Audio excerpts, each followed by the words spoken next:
Soif d'apprendre, rage de vaincre. Ceux qui vivent, ce sont ceux qui luttent, ce sont ceux dont un dessein ferme emplit l'âme et le front, ceux qui d'un haut destin gravissent l'âpre cime. Ceux qui marchent pensifs, épris d'un but sublime. Victor Hugo. Sortir du cadre. Je n'ai aucun sens artistique. Pourtant, j'ai dû faire de la musique à l'école. De la flûte à bec. Qui a rejoué de la flûte en dehors de l'école? Trop peu, me semble-t-il, pour que cela justifie un enseignement obligatoire. 1 heure par semaine, ça paraît peu. Mais 1 heure multipliée par 36 semaines multipliées par au moins 5 ans, ce sont plusieurs centaines d'heures perdues durant lesquelles les jeunes pourraient développer des connaissances dans une matière qui leur plaît vraiment. On nous apprend aussi quelle planète, entre Pluton et Vénus, est la plus éloignée de la Terre. Très bien, ça me servira sûrement quand je déciderai de fuir la planète Terre avec une fusée. L'éducation nationale devrait être une école de la vie. Et de la survie. Parce que les gens qui se confrontent à la misère sont de plus en plus nombreux. Si, comme d'autres pays, des cours d'économie leur étaient dispensés, ils auraient appris à faire un bilan, déclarer leurs revenus, économiser leur argent, le placèrent, ça leur aurait sûrement plus servi que de faire une rosace avec un compas. Ils auraient reçu un kit de survie. À la place, l'éducation nationale leur a enseigné la liste complète des capétiens et l'accord du participe passé des verbes accidentellement pronominaux. Entendu, je caricature, mais combien de choses enseignées ont une réelle utilité dans la vie d'adulte? L'éducation civique, par exemple, c'est important, vivre ensemble dans le respect mutuel, ça s'apprend. Évidemment, avec ses fondamentaux, le peuple gagne en autonomie. Un peuple libre, tous les États, France comprise, n'en ont pas envie. Il ne se laisse plus infantiliser. On ne peut plus le maintenir sous le joug puissant et conformiste de la dépendance. On voudrait nous faire croire qu'on est pauvre par nature. En conséquence de quoi, nous devrions nous satisfaire d'un RSA, 500 € par mois, d'avoir un toit, et l'estomac plein. Et c'est ce que la majorité fait. On nous donne juste assez pour qu'on ait quelque chose à perdre. Alors, adieu la révolution. L'éducation nationale ne forme pas des leaders. Mais de bons petits soldats à l'instinct grégaire. L'école ne devrait pas faire de nous des subordonnés, à nos familles, à nos employeurs, à notre pays. Elle devrait nous donner les clés de l'indépendance. Qui est d'abord financière. Ce qui nous permettrait de rêver et d'avoir les moyens de nos ambitions. Mais non, on vous oblige à jouer de la flûte. Même quand vous n'avez pas l'oreille musicale, aucune note juste ne sortit jamais de ce bout de bois percé, mais ma salive. Vos talents, vos envies? Aux oubliettes.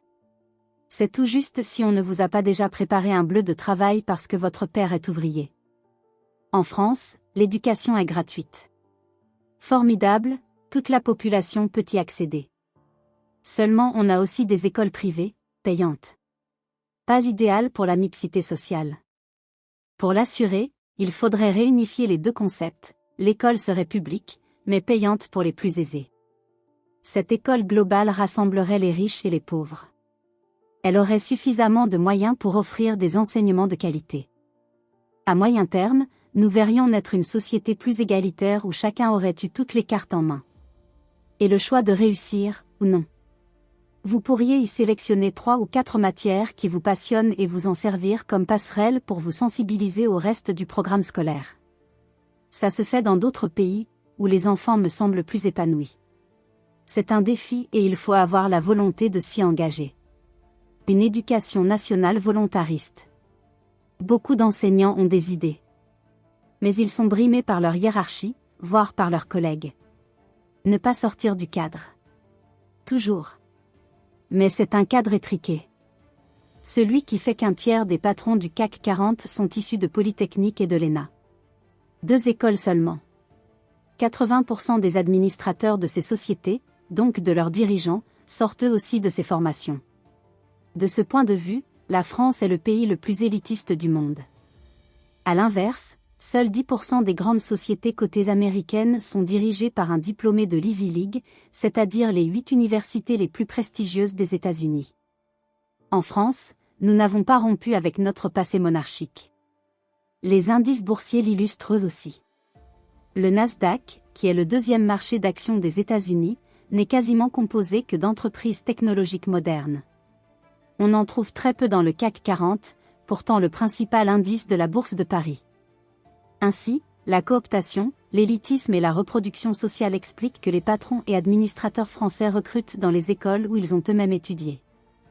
Même constat dans l'écosystème start-up, si vous n'avez pas fait HEC, les investisseurs n'ouvriront pas votre deck astérisque, votre dossier de levée de fonds. Les fondateurs ne liront pas votre CV.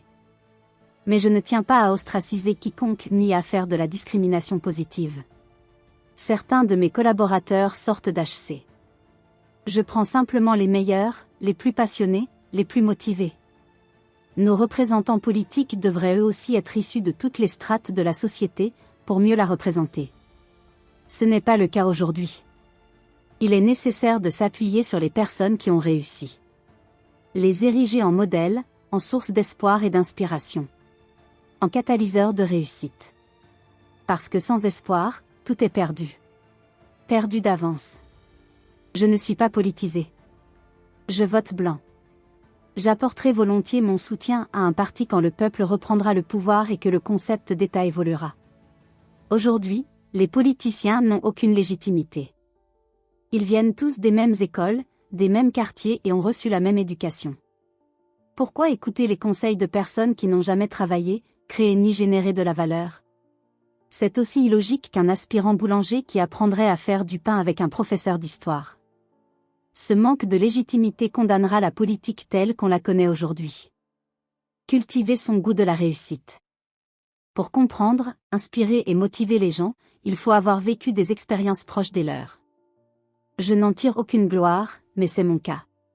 Mon histoire fait de moi un expert en galère. J'ai, par la force des choses, développé une faculté d'empathie qui me permet de partager mon expérience et de conseiller ceux qui rencontrent le même type de difficultés.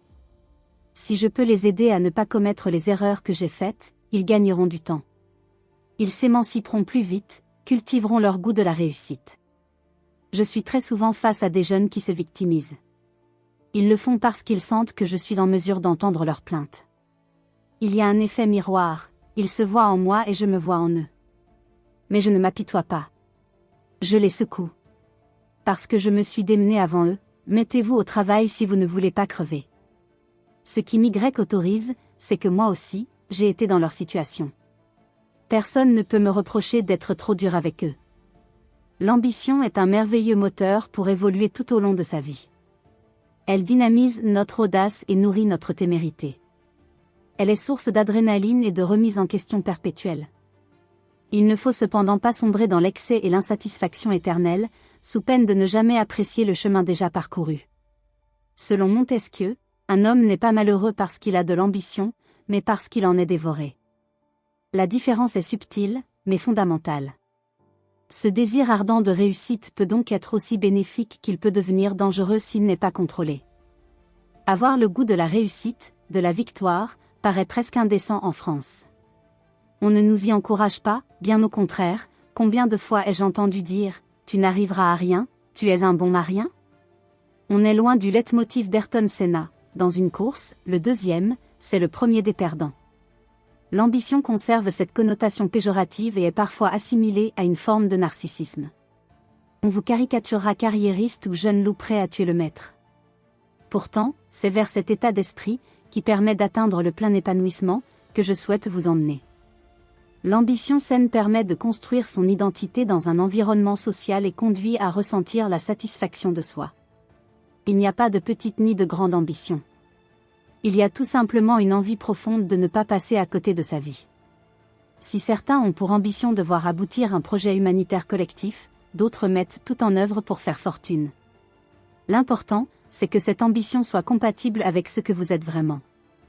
Jusqu'au milieu du XXe siècle, les femmes et les hommes vivaient pour travailler et fonder une famille. C'était leurs deux grands projets de vie.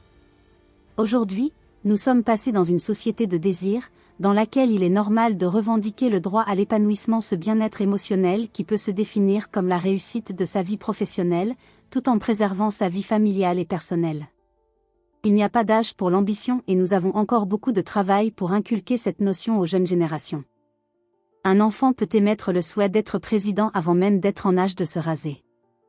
On réprime bien souvent les aspirations de nos têtes blondes, sous prétexte qu'il va leur falloir composer avec un principe de réalité. Or, un enfant dont on ne bride pas les désirs arrive bien souvent à ses fins. Il apprend à ne pas renoncer et à aller au bout de ce qu'il aime. Même combat pour la retraite et la fin de vie. Ne nous cachons pas derrière notre âge pour devenir des légumes amorphes. Tout ce temps libre est une chance inouïe pour réaliser ce qu'on aurait aimé faire plus tôt. Tout au long de votre vie, posez-vous ces questions élémentaires. Est-ce que cela me convient de fonctionner ainsi? Est-ce que je me sens bien? Est-ce que je me réalise? La société doit nous permettre d'avancer vers nos aspirations en nous offrant des perspectives. En effet, si le rêve n'est pas permis, s'il n'y a plus d'espoir, le peuple baisse les bras. Et l'opposition des classes s'intensifie. Se révolter, pourquoi pas? Les gilets jaunes, par exemple, se rebellent car ils n'ont plus d'espoir. Voir cette énergie déployée chaque week-end pendant de longs mois me confirme que le pays sera bientôt prêt à se reprendre en main. La méthode était mauvaise. La vision, inexistante. Pas de vrai leadership. Mais l'énergie était bien là. Inutile de casser des voitures, de briser des vitrines.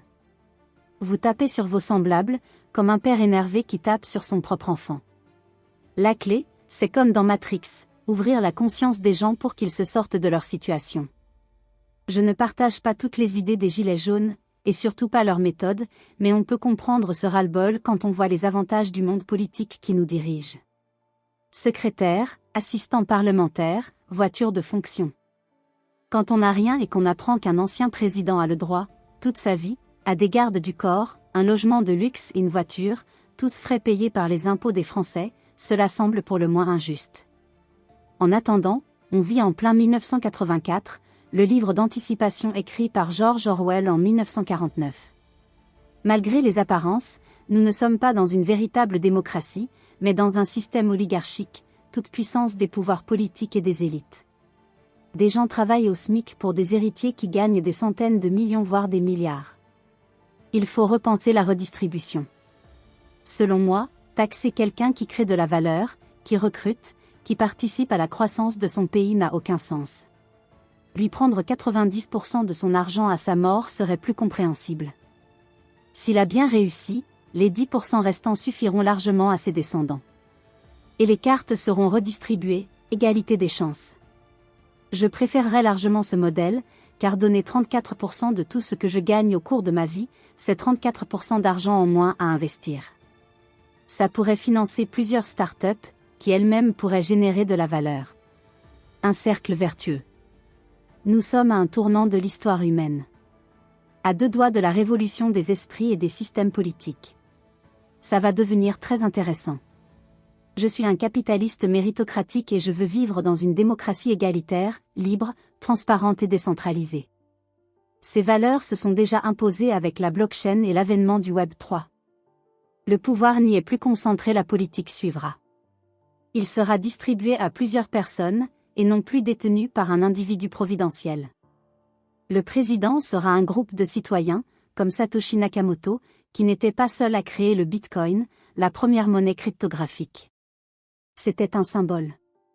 Une figure. Il faudra des patriotes qui ont connu le pire et le meilleur, la pauvreté et la richesse, la maltraitance et le bonheur. Un équilibre de destin qu'on rencontre dans le métro au quotidien. Vive l'échec! L'échec, tout le monde en a peur. Ce serait la pire chose qui puisse vous arriver. À l'école, il n'y a pas si longtemps, quand vous aviez un 0, on vous mettait un bonnet d'âne, aujourd'hui on va vous mettre au coin, ou à minima mal à l'aise. Mais l'idée reste la même, il faut que vous goûtiez à l'humiliation. Vous allez peut-être récolter un avertissement à la fin du trimestre. Et vos parents vont se laisser convaincre par votre professeur de vous inscrire à un CAP. Le CAP, en soi, n'est pas un problème, à condition de l'avoir choisi. Mais comme voie de garage, c'est inadmissible. En cas d'échec scolaire, ce n'est pas forcément vous le souci. Un échec, c'est aussi un signal envoyé à vos professeurs, ils devraient passer plus de temps avec vous. Revoir leur manière d'enseigner. Se remettre en question. Ou alors il faut changer de métier. Loin de moi l'idée de déresponsabiliser complètement les élèves. Peut-être n'ont-ils pas bien révisé. Mais un 0 peut aussi sonner l'alarme chez un enseignant, lui indiquer qu'il est possible que tout ne se passe pas très bien dans la famille de l'élève. La peur de l'échec vous conditionne à la servilité. Vous avez tellement peur d'échouer que votre volonté de tenter votre chance est étouffée. Je vois souvent des personnes, brillantes ou pas, faire de belles choses autour de moi. Elles se sont lancées, advienne que pourra, elles ont osé commencer. Le simple fait de tenter sa chance permet d'évoluer, d'apprendre et de progresser. L'échec n'est pas un point final. Il faut juste l'accepter. Apprendre de ses erreurs. J'adore l'échec. Des ratés, j'en ai connu un certain nombre toute ma jeunesse. Pendant 10 ans, je les ai vraiment enchaînés. Mais chaque fois j'avançais, c'était un pas en avant. Vous finissez par surmonter vos peurs, vos doutes, vos complexes. Surtout, vous commencez à vous écouter et à suivre votre instinct. Même s'il va à l'encontre de la bienséance. On en reparlera, mais je n'accepte que très rarement des invitations à déjeuner ou dîner. Pour moi, cela constitue une perte de temps qui nuit à mon travail. Pourquoi le ferais-je, pour sembler normal ? Mais qu'est-ce que la normale, sinon ce qui vous convient à vous ? On vous reproche d'être bizarre ? Cultivez cette différence. Assumez celui que vous êtes. Faites-en votre plus grande force. Cette force vous soutiendra si un jour vous échouez dans votre projet et que vous avez à affronter les rouages des textes de loi de notre société. L'échec n'est pas valorisé en France. Quand vous faites faillite, une mécanique se met en place, vous êtes fiché, il vous est presque impossible de redémarrer une activité car vous ne pouvez plus ouvrir un compte bancaire. Et pensez-vous que l'on tienne compte de la valeur que vous avez créée avant que votre entreprise ne périclite ? Même si vous avez généré plusieurs dizaines de millions, développé des emplois, on n'accordera aucun crédit au potentiel que vous avez, au fait que oui, vous pouvez être un bon entrepreneur. Non, au lieu de vous encourager, on préférera se focaliser sur le verre à moitié vide. 9 startups sur 10 échouent ? Ce n'est pas grave, parce qu'une start-up qui réussit peut en financer 50 autres. Alors persévérez toujours. La patience est l'antidote de l'abandon. Et la persévérance va avec la résilience, puisque vous échouerez beaucoup, soyez capable de vous relever souvent. Dans la joie et la bonne humeur. Dites-vous que votre passion est une addiction saine. Prendre du plaisir dans son obsession, s'acharner, c'est se régaler. Être en vie. Se sentir vibrer. Ne rien lâcher tant que l'on n'a pas atteint son objectif. Bien choisir ses amis, chouchouter son équipe. Pour réussir, il faut bien s'entourer. Mieux vaut être seul que mal accompagné. Tant que vous ne trouvez pas les bonnes personnes, soyez capable de vous suffire à vous-même. Pendant longtemps, j'ai été solitaire. J'aurais préféré avoir une famille aimante, qui m'aide. L'homme est un animal social, il a parfois besoin d'être soutenu. Dans mon parcours, j'ai connu de vraies périodes de solitude. Seul au monde, totalement. La chanson de Corneille raconte très bien cette expérience, lorsque l'on n'a personne sur qui compter. J'ai déjà parlé de Mélanie. C'est à 20 ans que je l'ai rencontrée. Mélanie est la première personne à s'être réellement intéressée à moi. Très vite, elle cerne qui je suis vraiment, lit en moi comme dans un livre ouvert, elle semble comprendre le mécanisme de ma pensée. Non seulement elle me tempère, mais elle me donne aussi foi en moi. Tu es intelligent et tu vas faire de grandes choses. Quelqu'un qui me valorise ?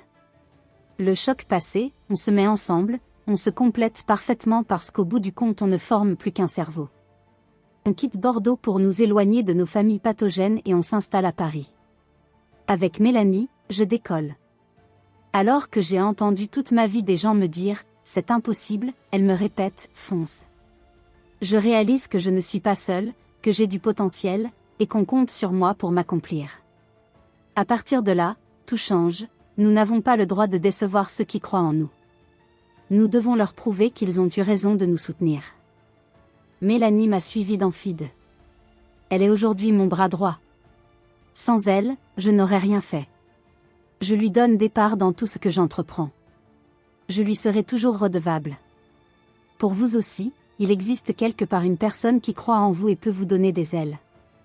Les personnes bienveillantes sont faciles à reconnaître, elles ne sont pas dans la jalousie mais dans le partage. Elles vous tirent vers le haut. Il est vrai que dans la jungle humaine les pathogènes de toutes sortes, à commencer par les pervers narcissiques, sont légion. Dans les couples, les familles, au travail, à la salle de sport. Ces personnes ont l'impression de s'élever en vous rabaissant, de façon insidieuse le plus souvent.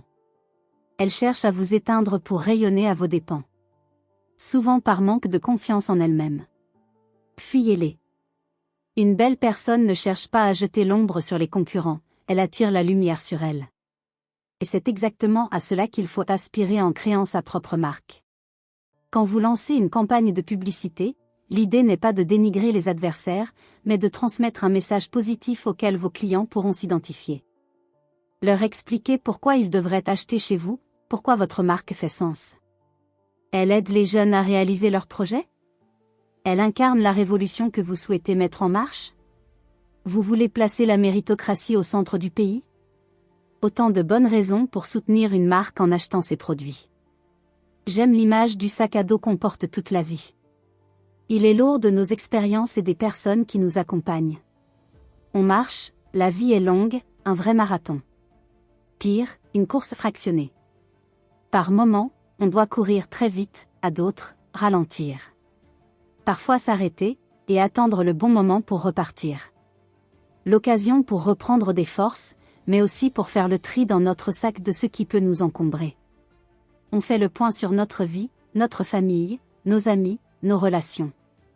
Et on s'aperçoit que certains nous pèsent plus que d'autres, nous ralentissent ou nous empêchent d'avancer, que chaque jour davantage la nécessité de s'en séparer se fait sentir. Faites-le. Vous verrez, votre sac sera plus léger, votre course, plus facile. Vous irez de l'avant. Sur le plan professionnel, il est tout aussi capital de se constituer une équipe alignée sur vos valeurs. Les diplômes et les expériences précédentes n'ont pas une importance majeure. Ce qui compte, c'est l'énergie qui va se déployer pendant l'entretien d'embauche. La personne est-elle passionnée? Ses yeux brillent? Est-ce que sa voix vibre? A-t-elle fait 5 heures de train pour venir vous voir? Ce sont des indices, du langage non verbal, qui vont vous aider à décrypter la personne en face de vous. Et si vous êtes le candidat, soyez proactif. Ça plaît toujours. Au lancement de Feed, j'ai recruté un ingénieur agroalimentaire qui est devenu chef de produit. Les autres candidats avaient pourtant sur le papier un meilleur profil, des postulants qui avaient fait leurs armes chez Danone, chez Nestlé, et qui sortaient de grandes écoles. Ce qu'on appelle des tiers 1. L'homme en question différait en tout point. J'avais minutieusement étudié son dossier juste avant le rendez-vous. Un recruteur normal ne l'aurait pas reçu, car il ne rentrait pas dans les cases. Je le vois en entretien. Il arrive à l'heure, avec un énorme sac. Cela avait été tout un périple, alors qu'il habitait en Vendée, pour venir jusqu'à moi, il avait dû se lever très tôt. Mais il me montre une belle énergie, commence à me parler de ses idées. Avant même d'être embauché, il avait déjà réfléchi à des produits qui auraient du sens pour faire évoluer notre gamme. Je le laisse parler. Je l'observe. Il me fait 3 ou 4 propositions sur lesquelles il travaillait. Les recettes sont prêtes, il a trouvé des fabricants, des idées de packaging. En fait, il a bossé. Il s'est donné à fond, il était motivé, sans avoir aucune garantie d'être pris. On l'a recruté. Une perle. Plusieurs sociétés ont essayé de le débaucher depuis. Mais il est fidèle et nous partageons une relation de confiance réciproque. Il sait qu'il peut compter sur moi, et inversement. Si vous devez passer un entretien d'embauche, concentrez-vous sur 3 ou 4 entreprises maximum, celles qui vous plaisent vraiment. Inutile de perdre de l'énergie en vous dispersant. Quand vous contactez vos cibles ou que vous allez à l'entretien, montrez que vous avez travaillé. Prouvez que vous êtes passionné. Que c'est un plaisir pour vous de passer du temps sur ces sujets.